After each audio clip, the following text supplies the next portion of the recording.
அனைவருக்கும் வணக்கம். உங்கள் கிருஷபா அகாடமிலேருந்து வினிதா. இன்றைக்கி நம்ம என்ன பார்க்க போகிறோன்னா, பிப்ரவரி மந்த்துடைய கரண்ட் அஃபேர்ஸ் பார்க்க போகிறோம். சரிங்களா? இனி நமக்கு ஷெட்யூல் 3ல் பிப்ரவரி மந்த் கரண்ட் அஃபேர்ஸ் வந்து டெஸ்ட் இருக்குது. ஓகேங்களா? ஆனால் இந்த பிப்ரவரி மந்த் கரண்ட் அஃபேர்ஸை எந்த மாதிரி பார்க்க போகிறோன்னா, டாப் 5 கரண்ட் அஃபேர்ஸ் அப்படின்னு சொல்லிட்டு ஒவ்வொரு வீடியோக்கும் ஒரு 5 கொஷின்ஸ் தான் இருக்கும். 5 இம்பார்ட்டண்ட்டான கொஷின்ஸ் தான் இருக்கும். சரிங்களா? அப்போ டெய்லியும் பார்த்தீங்கன்னா டெய்லி ஒரு 10 இன்ஃபர்மேஷன், ஒரு 2 வீடியோ வந்தால் கூட டெய்லி வந்து நம்ம என்னங்க ஒரு 10 இன்ஃபர்மேஷன் வந்து நம்ம பார்த்துக்குவோம். அப்போ எக்ஸாம் வரைக்கும் இந்த மாதிரி எல்லா மந்த் கரண்ட் அஃபேர்ஸையும் பார்த்தோம் அப்படின்னு வச்சுக்கோங்களேன், ஒரு 1000 இன்ஃபர்மேஷன் கிட்ட நம்ம தெரிஞ்சுக்க முடியும். சரிங்களா?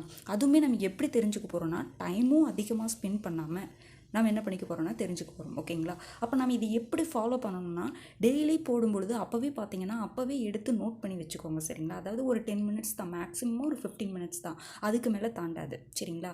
அப்போ அதை பார்த்து நம்ம நோட் பண்ணி வச்சுக்கிட்டோம் அப்படின்னா, டெய்லி வச்சுக்கிட்டோன்னா கடைசியில் என்ன பண்ணுவோம், அதுக்காக நமக்கு என்ன ஆகாது அப்படின்னா டைம் வேஸ்ட் ஆகாது. புரிஞ்சுதுங்களா? இப்போ இது என்ன ஆகும்னா, ஒரு 1000 இன்ஃபர்மேஷன் அப்படிங்கிறது டெய்லியே ஒரு 10 இன்ஃபர்மேஷன் பார்த்தோம் அப்படின்னா பெருசாக தெரியாது. இதுவே இப்போ பார்க்காம நீங்கள் கடைசியில் போய் பார்த்தீங்கன்னா என்ன ஆகும் அப்படின்னா, அது ஒரு நிறைய இன்ஃபர்மேஷன் சேர்ந்துக்கும், கடைசியில் அந்த கரண்ட் அஃபேர்ஸை நம்ம பார்க்காமே விட்டுரும். சரிங்களா? அப்போ எக்ஸாமில் நமக்கு பேசிக்கான ஒரு கரண்ட் அஃபேர்ஸ் கேட்டிருப்பாங்க, அது நமக்கு தெரியாமல் இருக்கும். ஓகேங்களா? இதை வந்து ரெகுலராக பார்த்து நோட் பண்ணி வச்சுக்கோங்க. ஓகேங்களா? சரி, ஃபஸ்ட்டு பார்க்கலாம். சமீபத்தில் தமிழகத்தில் ராம்சார் அங்கீகாரம் பெற்ற தலங்கள் எவை? சரிங்களா? அப்போ அதாவது ராம்சார் சைட்டுன்னு சொல்லிட்டு ஒரு ரெகக்னேஷன் வந்து கொடுப்பாங்க. சரிங்களா? அப்படி தமிழகத்தில் ரீசண்டாக ஒரு 2 பிளேஸுக்கு வந்து கொடுத்துருக்காங்க. ஆல்ரெடி நிறைய பிளேசஸ் இருக்கும். இப்போ ரீசண்டாக எத்தனை பிளேசஸ் கொடுத்துருக்காங்கன்னா 2 பிளேசஸ் கொடுத்துருக்காங்க. அது எந்த பிளேசஸ்ன்னு பார்த்தீங்கன்னா, நீலகிரி லாங்வுட் சோலை மற்றும் அரியலூர் கரைவெட்டி பறவைகள் சரணாலயம். அப்போ இதிலே பார்த்தீங்கன்னா கரைவெட்டி பறவைகள் சரணாலயம் எங்கே இருக்குது அப்படின்னு கூட கேட்டலாம். சரிங்களா? அரியலூரில் இருக்குது. அப்போ இந்த 2 பிளேசஸ்க்கு கொடுத்துருக்காங்க. ரொம்ப முக்கியமானதுங்க, பார்த்து வச்சுக்கோங்க. அப்போது இப்போ ரீசெண்டாக 2 பிளேசஸ் கொடுத்துருக்காங்கல்ல, இது கூட சேர்த்து தற்போது இந்தியாவிலேயே அதிகமாக 16 ராம்சார் தலங்களை கொண்ட மாநிலமாக தமிழ்நாடு விளங்குகிறது. அப்போ தமிழ்நாட்டில் எவ்வளோ ராம்சார் சைட்ஸ் இருக்குங்க? 16 ராம்சார் சைட்ஸ் இருக்குது. சரிங்களா? அப்போது அதுவும் இந்தியாவிலேயே நம்மளுடைய ஸ்டேட்டுக்கு தான் அதிகமாக ராம்சார் அங்கீகாரம் பெற்ற இடங்கள் இருக்குது அப்படிங்கிற மாதிரி சொல்கிறாங்க. ஓகேங்களா? அந்த ராம்சார் இதுனா என்ன அப்படின்னு சொல்லி பார்க்கலாம். பாருங்கள், 1971 ஒரு ஒப்பந்தம் கையெழுத்தாகுது, ஒரு உடன்படிக்கை கையெழுத்தாகுது. என்னன்னு பாருங்கள், சதுப்பு நிலங்களை பாதுகாப்பதற்கான சர்வதேச உடன்படிக்கை ஈரான் நாட்டின் ராம்சார் நகரில் கையெழுத்தானது. சரிங்களா? ஈரானில் ராம்சார் அப்படிங்கிற ஒரு இடத்துல கையெழுத்தானதுனால தான் அதை நம்ம என்ன சொல்கிறோங்க, ராம்சார் சைட் அப்படின்னு சொல்லி சொல்கிறோம். அப்படி என்ன அப்படின்னா, அதில் என்ன அப்படி ஒரு உடன்படிக்கை அப்படின்னு பார்த்தீங்கன்னா, அதாவது வேர்ல்டு ஃபுல்லாக இருக்கக்கூடிய சதுப்பு நிலங்களை எல்லாம் தேர்ந்தெடுத்து அதற்கு நாம் என்ன பண்ணுவாங்கன்னா சர்வதேச முக்கியத்துவம் கொடுப்பாங்க. அப்போ இன்டர்நேஷ்னல் சைட்டாக அதுக்கு வந்து ரெகக்னேஷன் கொடுக்குறதா. சரிங்களா? அதுக்கு அவங்க முக்கியத்துவம் கொடுத்தாங்கன்னா அந்த பிளேஸ் என்ன பண்ணுவாங்க, ரொம்ப பாதுகாப்பாக பார்த்துக்குவாங்க, அந்த மாதிரி. சரிங்களா? அதுதான் என்ன சொல்லுவாங்க, ராம்சார் சைட் அப்படின்னு சொல்கிறாங்க. அப்போ தமிழ்நாட்டில் 16 பிளேசஸ்க்கு ராம்சார் சைட் அங்கீகாரம் இருக்குது. ஓகேங்களா? அந்த கையெழுத்து உடன்படிக்கை எப்போ கையெழுத்தானதுன்னு கேட்டிங்கன்னா 1971. ஏன்னா இது குரூப் 2 எக்ஸாம்னால ஸ்டேட்மெண்ட்டில் இந்த வருஷமெல்லாம் கேட்குறக்கு வாய்ப்பு இருக்குது. ஓகேங்களா? அடுத்தது பாருங்கள், தந்தை பெரியார் வனவிலங்கு சரணாலயம் எங்கு அமைக்கப்பட்டுள்ளது? அப்போ தந்தை பெரியார் பேரில் வனவிலங்கு சரணாலயம் ஒன்று அமைச்சிருக்காங்க தமிழ்நாட்டில். எங்கேன்னு பார்த்தீங்கன்னா ஈரோட்டில். சரிங்களா? ஈரோட்டில் தந்தை பெரியார் வனவிலங்கு சரணாலயம் அமைச்சிருக்காங்க. இன்னொன்று பாருங்கள், இது வந்து ஒரு அப்டேட்டடான ஒரு இன்ஃபர்மேஷன், ஜாகிரஃபி புக்கில் போய் மாற்றி வச்சுக்கோங்க. சரிங்களா? நம்ம ஒரு 16 வனவிலங்கு 17 அந்த மாதிரி தான் நம்ம பார்த்துருப்போம். சரிங்களா? இப்போ என்னென்னா, இப்போ ரீசெண்டாக ஒன்று அனௌன்ஸ் பண்ணியிருக்காங்க. சரிங்களா? இதோடைய சேர்த்து தமிழ்நாட்டில் எத்தனை வனவிலங்கு சரணாலயம் இருக்குதுன்னு கேட்டால் 18 வனவிலங்கு சரணாலயம் இருக்குது. ஓகேங்களா? இந்த எண்ணிக்கையில் சேஞ்ச் ஆகும்பொழுது அந்த மாதிரி கொஷின்ஸை நம்ம எக்ஸ்பெக்ட் பண்ணலாம். ஓகேங்களா? அப்போ தமிழ்நாட்டில் 16 ராம்சார் சைட் இருக்குது. சரிங்களா? அதே மாதிரி 18 வனவிலங்கு சரணாலயங்கள் இருக்குது. அடுத்தது பாருங்கள், சுதந்திரத்திற்கு பிறகு நாட்டிலேயே முதல் முறையாக எந்த மாநிலத்தில் பொது சிவில் சட்டம் அமல்படுத்தப்பட்டது? பொது சிவில் சட்டம், யூனிஃபார்ம் சிவில் கோடு நம்ம சொல்லுவோம். சரிங்களா? அது ஃபஸ்ட்டு சுதந்திரத்துக்கு அப்புறம் எந்த ஸ்டேட்டில் வந்து அமல்படுத்தப்பட்டிருக்குன்னு பார்த்தீங்கன்னா உத்தரகாண்டில்.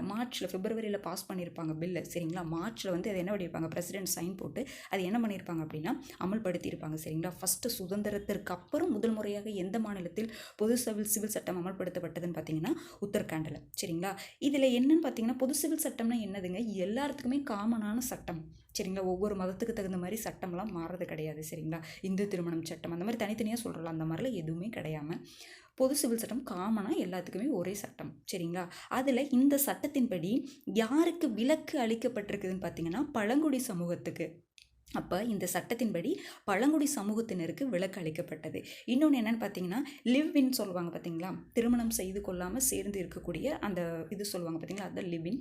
அதையை வந்து கண்டிப்பாக என்ன பண்ணணும் அப்படின்னா அந்த பதிவு வந்து கட்டாயமாக்கப்பட்டுள்ளது இந்த சட்டத்தின் மூலமாக. ஓகேங்களா. அடுத்தது பாருங்கள். அப்போ நம்ம பார்த்தோம் இல்லைங்களா, சுதந்திரம் அடைந்ததுக்கப்புறம் உத்தரகாண்ட் தான் என்னதுங்க ஃபஸ்ட்டு ஸ்டேட்டு. எதுக்குங்க, இந்த யூனிஃபார்ம் சிவில் கூட அமல்படுத்துறதில்ல. ஆனால் அப்போ சுதந்திரம் அடைவதற்கு முன்னாடி எது ஃபஸ்ட்டுன்னு பாருங்கள். நாடு சுதந்திரம் அடைவதற்கு முன்பாக கோவாவில் போர்ச்சுகீசிய ஆட்சியிலிருந்தே பொது சிவில் சட்டம் அமலில் உள்ளது. சுதந்திரம் அடைவதற்கு முன்னாடி கோவா யாருடைய ஆட்சியில் இருந்துச்சு, போர்ச்சுகீஸோடைய ஆட்சியில் இருந்துச்சு பார்த்தீங்களா. அப்போ இருந்தே கோவாவில் இன்னைக்கு வரைக்கும் பொது சிவில் சட்டம் என்னவா இருக்குங்க, அமலில் இருக்குது. அப்போ கொஷினை நீங்கள் நல்லா ரீட் பண்ணணும். சுதந்திரம் அடைந்ததுக்கு அப்புறம்னு கேட்குறாங்களா, சுதந்திரத்திற்கு முன்னாடி இருந்தே எந்த ஸ்டேட்டில் இருக்குது அப்படின்னு சொல்லி கேட்குறாங்களாங்கிறத நீங்கள் நல்லா ரீட் பண்ணிக்கோங்க. இதை பற்றி வேறு இன்ஃபர்மேஷன் என்ன பார்க்கலான்னா, அப்போ நம்ம இந்திய அரசியலமைப்பில் பொது சிவில் சட்டத்தை பற்றி ஏதாவது சொல்லியிருக்காங்களான்னு கேட்டிருக்காங்க. சொல்லியிருக்காங்க. எந்த ஆர்டிக்கல்னு பார்த்தீங்கன்னா ரொம்ப முக்கியமான ஆர்டிக்கலுங்க, ஆர்டிக்கல் 44. சரிங்களா. ஆர்டிக்கல் 44 எதுலங்க இருக்குது, பகுதி 4ல் அரசு நெறிமுறை கொள்கை கோட்பாடுகள்னு சொல்லுவாங்க இல்லைங்களா, directive principles of state policy, டிபிஎஸ்பின்னு சொல்லுவாங்க பார்த்தீங்களா. அதில் பகுதி 4ல் டிபிஎஸ்பி எந்த பிரிவிலிருந்து எந்த பிரிவு வரைக்கும் இருக்குது, ஆர்டிக்கல் 36லேருந்து 51 வரைக்கும் இருக்குது. சரிங்களா. அதில் ஒரு ஆர்டிக்கல் தான் ஆர்டிக்கல் 44. அதுதான் என்ன சொல்லுது, பொது சிவில் சட்டத்தை பற்றி சொல்லுது. சரிங்களா. அப்போ டிபிஎஸ்பிங்கிறது என்னதுங்க, அரசுக்கு அது பாருங்கள், அரசு நெறிமுறை கொள்கை கோட்பாடுகள் ஏதாவது ஒரு சட்டம் கொண்டு வரணும் அப்படின்னா அரசு வந்து இதையெல்லாம் கவனத்தில் கொண்டு என்ன பண்ணணும், அரசுக்கு ஒரு இன்ஃபர்மேஷன், அவ்வளோதான், ஒரு இன்ஸ்ட்ரக்ஷன், அந்த மாதிரி தான் டிபிஎஸ்பியை நம்ம சொல்லுவோம். ஓகேங்களா. ரொம்ப முக்கியமானதுங்க, பார்த்துக்கோங்க. அடுத்தது பாருங்கள். பெண்களை பாதிக்கும் கருப்பை வாய் புற்றுநோய்க்கு முதன்மை காரணமாக விளங்கும் கருப்பை வாய் பகுதியில் ஏற்படும் வைரஸ் ஏற்படும் போட்டுக்கோங்க. சரிங்களா. கருப்பை வாய் பகுதியில் ஏற்படும் வைரஸ் தொற்று எதுன்னு பார்த்தீங்கன்னா ஹியூமன் பாப்பிலோமா வைரஸ்ன்னு சொல்லுவாங்க, ஹெச்பிவி. அப்போ அதாவது இப்போ ரீசெண்டாக வந்து ரொம்ப அதிகமாக வந்து பெண்களுக்கு கருப்பை வாய் புற்றுநோய் ஏற்படுதுங்க. சரிங்களா. அதுக்கு முதன்மை காரணமாக ஏற்படக்கூடிய வைரஸ் தொற்று, சரிங்களா, காரணமாக இருக்கக்கூடிய வைரஸ் தொற்று எதுன்னு பார்த்தீங்கன்னா ஹியூமன் பாப்பிலோமா வைரஸ். இந்த நேம் ரொம்ப முக்கியம். சரிங்களா. இப்போ அதிகமாக இந்த வைரஸ் வந்து இதாகிட்டு இருக்கு. சரிங்களா. இதில் பாருங்கள், இந்நோயை தடுக்க 9 to 14 வயது சிறுமிகளுக்கு இலவசமாக தடுப்பூசி போடப்படும் என பட்ஜெட் உரையில் அறிவிக்கப்பட்டுள்ளது.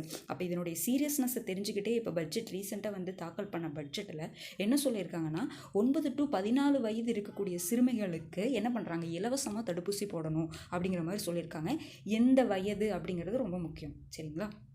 அடுத்தது பாருங்கள், ஒரு திட்டம் தமிழக அரசில் கொண்டு வந்த ஒரு திட்டம். அதெல்லாம் வந்து டெய்லி வந்து கொஞ்சம் கொஞ்சமாக நம்ம பார்த்துக்கலாம். சரிங்களா. ஒவ்வொரு டாப் 5ல் ஒரு கொஷின் அந்த மாதிரி பார்த்து நம்ம கவர் பண்ணிடலாம். ஓகேங்களா. பாருங்கள், மாணவர்கள் அறிவியல் மற்றும் கணிதம் ஆகிய பாடங்களை தானாக பரிசோதனை செய்து கற்றலை மேம்படுத்துவதற்காக தமிழக அரசு பள்ளிகளில் 2022 நவம்பர் 8 தொடங்கப்பட்ட மன்றம் எதுன்னு பார்த்தீங்கன்னா வானவில் மன்றம். அதாவது வானவில் மன்றம் அப்படின்னு சொல்லிட்டு ஒரு திட்டத்தை, சரிங்களா, ஒரு மன்றத்தை எப்போ கொண்டு வராங்க, 2022 நவம்பர் 8 கொண்டு வராங்க. சரிங்களா. இது எதற்காக அப்படின்னா அறிவியல் மற்றும் கணிதத்தில் அவங்களாம் வந்து பரிசோதனை செய்து அவங்களுடைய கற்றலை மேம்படுத்துவதற்காக கொண்டு வரப்பட்டது தான். சரிங்களா. அப்போ வானவில் மன்றம்னா என்னதுங்க, நடமாடும் அறிவியல் ஆய்வகம். புரிஞ்சுதுங்களா. வானவில் மன்றம் அப்படிங்கிறது எந்த சப்ஜெக்ட்டுக்காகன்னு கூட கேட்கலாம் இல்லைங்களா. அறிவியலும் கணிதமும் சயின்ஸும் மேக்ஸும் எந்த டேட்டு எந்த வருஷம் அது எல்லாமே ரொம்ப முக்கியமானதுங்க, பார்த்து வச்சுக்கோங்க. ஓகேங்களா. இன்றைக்கான டாப் 5 கரண்ட் அவர்ஸ் அவ்வளோதான். சரிங்களா. ஒரு ரிவைஸ் பண்ணிடலாங்களா. பாருங்கள் என்னென்ன பார்த்தோங்க. தமிழகத்தில் ராம்சார் அங்கீகாரம் பெற்ற தலங்களை வைங்க. நீலகிரி லாங்குட் சோலையும் அரியலூர் கரைவெட்டி பறவைகள் சரணாலயம் பார்த்தோம் இல்லைங்களா. 16 ராம்சார் தலங்கள் வந்து நம்ம தமிழ்நாட்டில் இருக்குது. சரிங்களா. அந்த ராம்சார் நகரில் கையெழுத்தான உடன்படிக்கை எந்த வருஷம் பார்த்தீங்கன்னா 1971 ஈரானில். அடுத்தது பெரியார் வனவிலங்கு சரணாலயம் எங்கே அமைச்சிருக்காங்கன்னு பார்த்தீங்கன்னா ஈரோட்டில். அது தமிழ்நாட்டின் 18வது வனவிலங்கு சரணாலயம். ஓகேங்களா. அடுத்தது சுதந்திரத்திற்கு அப்புறம் முதல் முறையாக எந்த மாநிலத்தில் பொது சிவில் சட்டம் அறிமுகப்பட்டது அப்படின்னு பார்த்தீங்கன்னா உத்தரகாண்ட். அதில் வந்து பழங்குடி சமூகத்தினருக்கு விலக்கு அளிக்கப்பட்டது. சரிங்களா. அப்போ சுதந்திரத்துக்கு முன்னாடி எந்த ஸ்டேட்டில் இருந்துச்சுன்னு பார்த்தீங்கன்னா கோவாவில் இருந்துச்சு. யூனிஃபார்ம் சிவில் கோடை பற்றி சொல்லக்கூடிய ஆர்டிக்கல் வந்து 44. ஓகேங்களா. அடுத்தது பெண்களின் அந்த கருப்பை வாய் புற்றுநோய்க்கு காரணமான வைரஸ் எதுன்னு பார்த்தீங்கன்னா ஹியூமன் பாப்பிலோமா வைரஸ். சரிங்களா. அடுத்தது இலவசமாக தடுப்பூசி போடணும்னு சொல்லியிருக்காங்க பட்ஜெட் உரையில். எந்த வயது சிறுமிகளுக்குன்னு பார்த்தீங்கன்னா 9 to 14 வயது சிறுமிகள். அடுத்தது பார்த்தீங்கன்னா வானவில் மன்றம் எதுக்காக, ஸ்கூல் ஸ்டூடெண்ட்ஸ்க்காக அறிவியல் மற்றும் கணிதம் அந்த 2 சப்ஜெக்டுக்கான கற்றலை மேம்படுத்துவதற்காக. எந்த வருஷம் பார்த்தீங்கன்னா 2022 நவம்பர் 8. ஓகேங்களா. ஓகேங்க, அவ்வளோதாங்க. அடுத்த வீடியோவில் பார்க்கலாம். நன்றி.